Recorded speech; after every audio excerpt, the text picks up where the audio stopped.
morning. Got a full range of issues to discuss, so we're going to go ahead and get started if everyone's ready. All right, good. So as of today, the month-to-date homicide statistics down 17%. The month-to-date shootings in the city as we're closing out this month are down 14%. I'm gonna go over that again. The month today, that's this month, March compared to March in 2021, they're down 17%, and the shootings month to date are down 14%. The year to date, that's this year, January through March, this day, homicides are down 4%, and the year to date shootings are down 8%. So the first category of numbers I gave you were March to March. The second category of numbers I gave you are January to March versus January to March, 2022 versus 2021. Everybody got that? All right, thanks. So as you know, yesterday around 3 p.m., there was a drive-by shooting in the 1600 block of East 79th Street that left a 32-year-old man and a 23-year-old man dead. Our investigation is ongoing, but we are asking the community's help in coming forward with any information. Remember, we have an anonymous tip line. I'm gonna point to this poster board here, and that tip line number is 833-408-0069. This anonymous tip line offers a cash reward for any information leading to either charges and convictions, up to $15,000 for homicides and up to $5,000 for gun trafficking. That number again is 833-408-0069. We've had callers. It's building up, but not at the level we think it'll end up being, but people are calling and utilizing the tip line, and we are processing some rewards as we speak on previous cases. We cannot and we will not let violence become commonplace in the city of Chicago. An example not of violence but of holding offenders accountable is our actions over the weekend when we arrested Dion Butts. That's D-I-O-N, Butts, B-U-T-T-S, which is the latest example of the great work being done by our organized retail theft task force. The arrest is a clear signal to other offenders that the Chicago Police Department will be relentless in finding and arresting you. Just a little bit of recounting of the case that Butts was charged with. He's a convicted felon, and he was arrested on Sunday in the 100 block of South Oak Avenue in Hillside, Illinois. He was identified as one of the offenders who broke into several businesses in the brazen string of robberies across Chicago from November 26th through February 3rd of this year. Butts, who was 24 years old, was a member of a prolific smash and grab crew and is charged with 10 felony counts of burglary. He, along with the co-defender who was apprehended and charged last month, if you recall, were part of a crew responsible for stealing more than $180,000 worth of merchandise and currency. Thanks to the collaboration of the Organized Retail Theft Task Force, area detectives for the Chicago Police Department, and the Great Lakes Regional Task Force, this offender is being held accountable. Since the inception of the Organized Retail Theft Task Force, this collaboration has been very instrumental in solving crimes and locking up offenders. Over the last few months, the task force has helped to apprehend suspects involved in the smash and grab robberies targeting North Face, Alta, and Burberry. We also made arrests in a comprehensive investigation into a large cargo theft operation working with the Illinois Attorney General's office. The task force discovered several $1 million worth of merchandise stolen from multiple retail establishments. The operation was another example of our ongoing collaboration and coordination with state and federal law enforcement partners. Stay tuned. More is coming. Our work is not done in the area of bringing offenders to justice. Chicago police officers have been doing such great, brave, and courageous work across the board. So far this year, Chicago police officers have recovered 2,248 illegal guns from the streets of Chicago, including 174 assault-style weapons. That's an 81% increase in assault-style weapons recovered compared to 2021. I'm going to repeat that. That's an 81% increase. 174 assault weapons seized so far this year, and assault-style weapons recovered since compared to 2021. And as I mentioned, homicides year-to-date are down 4% citywide. Our clearance rates, our homicide clearance rates, are at 65%, with a total of 75 homicides cleared. That's outpacing last year's 19-year record. And the 65% clearance rates for homicides are above the national average. Carjackings are also down 2%. Just an example of some of the work with our Joint Vehicular Hijacking Task Force, conducted a citywide operation on, this will be the 24th one that we've done since 2021. That group, the Vehicular Hijacking Task Force, is a state and federal, county, and local law enforcement agencies' collaboration. And as you know, carjackings are continuing to be a challenge across Chicago and our suburbs, really across the country. But on March 19th, just a few days ago, 3 male juvenile offenders were arrested in connection with a vehicular hijacking. The 3 offenders were 12 years old, 13 years old, and 14 years old. They were taken into custody in the 3500 block of West Adams Street. They were identified as the offenders who took a vehicle by force from a 50-year-old male in the 1200 block of South Independence Boulevard. The 12-year-old offender is charged with 2 felony counts of aggravated vehicular hijacking with a weapon and 1 felony count of possession of a lost credit debit card. The 13-year-old is charged with 2 felony counts of aggravated vehicular hijacking with a weapon, and the 14-year-old is charged with 1 felony count of aggravated vehicle hijacking of a weapon, and also 1 misdemeanor count of criminal trespass to a vehicle.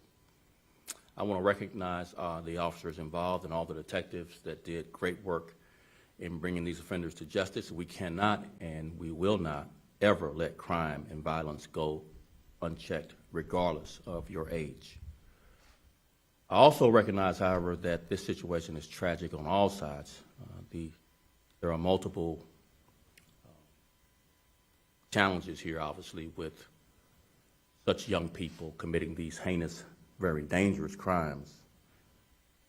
This cannot be the norm for our children or our young people, and I personally want more for them.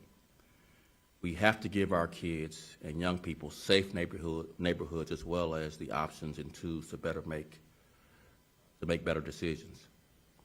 We discussed this over the weekend in our town hall on public safety on the west side. The mayor and I, along with several other commissioners and several departments, libraries, schools. It's one of 6 town halls that we'll have across Chicago with many community members. We talked about what we could do differently, particularly focusing on our young people as we go throughout the year. The next town hall will be Wednesday at the Chicago State University from 6 p.m. to 8 p.m. And you can register for that online. There were a very good number of young people engaged and participating in the conversation over this past weekend. And I want to highlight a young person in a positive light. You know, we recount the offenders that are young people, but I really want to save some space and use this platform to highlight some of the great work that our young people are doing. And that reminds me of a 17-year-old, Stephen Thomas, who's received more than $1 million in college scholarships and was recently featured on NBC 5 News. He's a senior at Bogan Computer Technical High School on the southwest side and has never wavered in his belief of himself. When asked about his success, Stephen answered that he was just a kid from Chicago who put the work in and put the time in. Not only is this a testament to Stephen's mother, but that's a challenge to every Chicagoan. We've got to, all of us, put the work in and put the time in helping our youth be their best. And that's what our communities need. We need everyone working together and stepping up wherever you can, however you can. I think I'm going to Chief Dinahan now to just give some more updates that he has on cases from yesterday and other cases that he might have to update you on. Brendan. Thanks, Superintendent. So I think, I'm not sure if the superintendent covered it, but everybody knows that we had a double homicide on East 79th Street yesterday where an individual was on a bicycle, drove up and then drove back around and then committed this act. So I think the super already mentioned this, but to my left is the information on the tip line. We strongly believe that people from the neighborhood know who the defendant is, and the Area 2 detectives are just looking for some additional information to help identify this suspect. So unfortunately, in that incident, there are 2 individuals who are deceased, and as I mentioned, the person was on a bike, and that person was masked with a hood up, but prior to that, we believe he did not have his mask or his hood on, and we're asking for the community to give us some information on that. Yesterday, we also had an 11-year-old that was shot. The detectives are continuing to investigate that case, but it appears that that was an accidental self-inflicted gunshot wound, but that's still an active and ongoing investigation. Then lastly, the superintendent talked about the offender, Dion Butts, who was charged with 10 counts of burglary, and his prior partner, Harper, who was also charged, I think, with a total of 9. Those individuals were responsible for a crime spree, that could have led to possibly over 200 different incidents over the last year and a half. Detectives from all the different areas are coordinating with the suburbs to see how many incidents we can possibly charge these individuals with. That's all I have, Sue. We'll open up for a few questions. Yes. My name is Jesse Echeverria. I'm with Univision Chicago. In the last days, at least 3 minors have been victims of gun violence in Chicago. Any updates specifically regarding the case of the 1-year-old baby that suffered a great wound in the training place? You have that update, or can we get it offline? Okay, he's got it right now for you. Stand by. Sure. The detectives are actively working that investigation, and without giving out too much detail, but they're in a very good spot where they believe that they're tracking some information. But once again, and I don't want to give, I guess, a ton of detail on this case, but they're always looking for additional information. So those are the Area 5 detectives, and if people from that community can also utilize the tip line as well. But open and active investigation, but the detectives feel they're in a pretty good place moving forward with that case. Yes. Sam Carlson, WGN. Chief Dinahan, I'm sorry to make you walk back, but Yeah. any indication that yesterday's double homicide on 79th Street has been all related to the other shooting at 79th and Exchange 2 Sundays ago? No, there's no connection at this time. And yesterday's, right now, it's because it's an active investigation, we're not sure if it was personal in nature or if there was some sort of gang nexus to it, but we do not have it connected to the previous one. Yes, ma'am. Stephanie Wade, ABC7. So just to confirm, the 11-year-old, it does appear to be a self-inflicted? Yes. Right now, but it's still early, but that's how it appears now. Okay, thank you. Yes. Sean Lewis from WGN. Yes. The department right now down about right around 1,200 to 1,500 officers. How's recruitment going?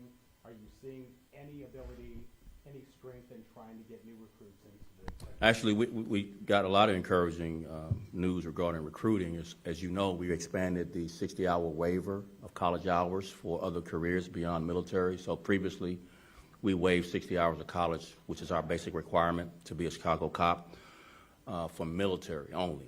And now we're expanding that to other careers to include law enforcement, corrections, security, healthcare, social services, trades, et cetera, so that we can get more different life skills, a much more broad, mature candidate other than just a college person out of college. So the day we announced that, previously we had about 100 candidates applying a week. That one day we announced we had 400 candidates applying that one day, and we've had continued spikes of applicants over that time. In addition, we don't have 1,500 vacancies. We have somewhere around it's in flux because people retire every day, but somewhere around 1,100 vacancies. Those vacancies, and it's a little bit of a complex story, are not a one-year phenomenon. It's just a compounding of 2020's pandemic restrictions of not giving a test at all for all of 2020, and 6 months into 2021, we didn't give any tests. And then we began giving in-person tests in the second half of 2021, so we had an 18-month compounding of vacancies, of attrition. In addition to that, 2021 was an 8.5% spike of what would be normally between 3 and 5% attrition. So normally we have 3 to 5% attrition. We have a 3% spike in 2021. This year's forecasted attrition is back down to what would normally be a normal year, forecasted to be 3% based on officers letting us know that they're going to retire sometime this year. So we have about a 3% attrition so far, which is back to really the low normal. So the catch-up is really about getting the applicants, get the applicant pool much wider, much more experienced, and more importantly, much more diverse as we fill our vacancies. We're confident that we'll fill our vacancies. It's the timing of when we'll fill our vacancies. Right now, we have slightly over 200 officers in our police academy to fill our vacancies, and we've had about 3,000 applicants since January. So there's 3,000, over 3,000 applicants since January. So encouraging news, a lot more work to do, but the sky's not falling. We have a compounding aggregate issue regarding vacancies based on the pandemic's restrictions over 2020 and part of 2021.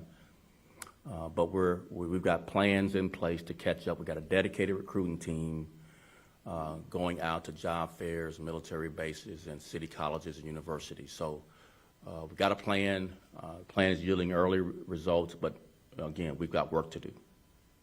Yes. Superintendent Jorge Santiago with Noticiero Telemundo Chicago. So two questions for you, sir. The first one, is there a plan going on for the temperatures now that they're rising? Seems like there may be a trend where shootings happen to spike up. Yesterday, the Sun-Times Wire is reporting that out of the 16 shootings, 11 of them happened between 3 and 7. And then my second question for you, sir. It seems that some families are going through the route of requesting help from the FBI. They seem to want to go straight to the FBI because, according to what our desk is telling me, they feel that CPD may not be able to solve many crimes. What would your reaction to that? So great question, and give me an opportunity to repeat what I just said at the beginning. So shootings are down month to date, 14%. And our clearance rates are at 65% above the national average. So that answers one of your questions. And yes, it has been unseasonably warm. But have you been in Chicago long? Because when it warms up, that's not a new thing, right? For all the people that've been on our beat for a while, that's really pretty commonplace. But again, I think the biggest answer to your question is shootings are actually down 14% month over month. And year over year, shootings are down 8%. So double-digit reductions in shootings month over month, and year over year at this point, 8% reduction. The same with homicides. I'll repeat, month to date, month over month, this March compared to last March, homicides are down 17%. So despite what your desk is telling you and the warm weather trends of Chicago that go back decades, all of these categories are down month to date, year to date. And we have a lot of work to do, but I could just tell you, Chief of Patrol, Chief McDermott, deployment strategy is really, really, really yielding a safer Chicago this first quarter. So we've obviously got April, May, June, the warmer, July, all the warmer months are increasingly more challenging, but we've got a plan in place. We're executing on that plan, and we have a lot more work to do. But again, shootings are down, homicides are down, month to date, down year to date. I thought I saw another hand go up. Yes. Mitch Dudek with the Sun-Times. Does the department stop its efforts to conduct 1.5 million positive community interactions as requested by the AG's office, and if not, why? We're never going to stop engaging the public to build trust. Thank you all very much. Appreciate it.